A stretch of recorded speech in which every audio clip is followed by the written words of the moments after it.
So most people will tell you that if your clear coat is peeling, you have to repaint your entire panel before wrapping it. But what if that's not an option for you?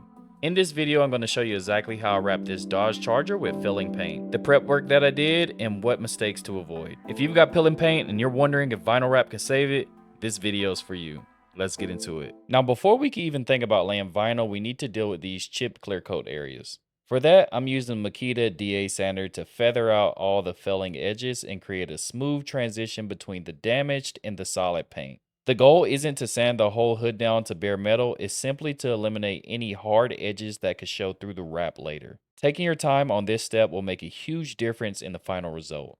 Now, the only grit that we're going to be using for our DA sander is going to be a 120 grit sandpaper. And then to finish it off, we're going to be using a 320 grit longboard sanding roll. Now, you will need some type of block sander. I like to use this adjustable block sander, and this is going to be the only two things that you need for the sanding phase. Now, this is where patience really pays off. What I'm doing here is called feather sanding, and the goal is to gradually blend the chipped areas into the surrounding paint so there's no hard edges left behind. Any sharp edge that you can feel with your fingernail will almost always show through the vinyl later. That's why I'm taking my time and working each damaged section from multiple angles, constantly checking my progress with my hand. This isn't a step you want to rush. The better your feather sanding is, the smoother your wrap is going to look when it's finished. Most of these successful projects like this come down to the prep work, and this is one of the most important parts of the entire process. Now that we've feathered out all of the damaged areas, I'm switching over to block sanding using the crosshatch method. The reason for this technique is to help keep the surface as flat and uniform as possible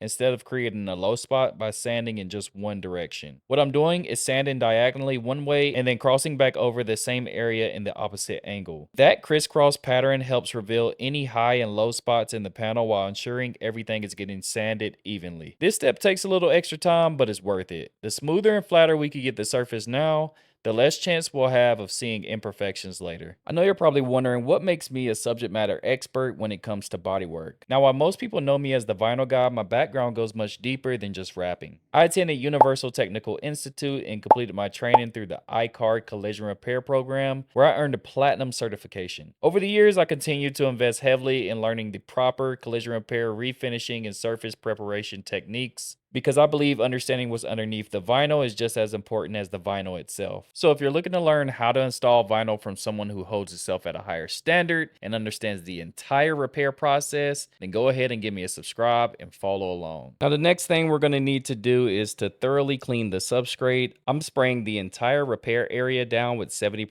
isopropylene alcohol to remove any dust, sand residue, oils, fingerprints, or contaminants that could interfere with the adhesion of the vinyl wrap. Starting with a clean surface is critical because anything left behind can compromise the coatings that we're about to apply. Once your surface is clean and dry, we'll be spraying the etch primer. Etch primer is designed specifically for bare metal surfaces.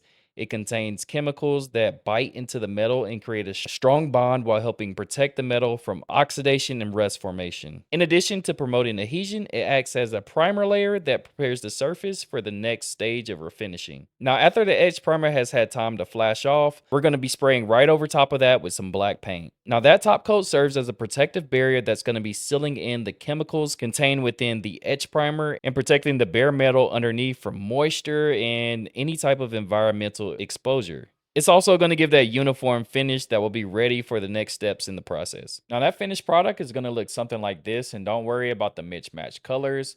As long as it's smooth to the touch, then you're going to be good to go ahead and start wrapping it. And today we're going to be wrapping it in Tiny Bot film. I still think they have some of the best colors in the industry, but this is calendar film, so it is a little hard to install. If you want something a little easier, then you could go with films like 3M, Avery, or KPMF. Those are going to be my go-to when it comes to cast films. Now, as for calendar films, if you are not experienced, then I definitely don't recommend using this type of film because you're going to have to relift it a lot. And if you have loose paint, then it's going to stick to the bottom of the film and cause you to have to take the film off and sand the hood all over again. So be careful with that. And that's all I got for you today. You could go ahead and enjoy the rest of the install. Now, I'm going to leave a video at the very end that teaches you how to wrap a hood in case you need to know that also. But other than that, I'll see you guys next time.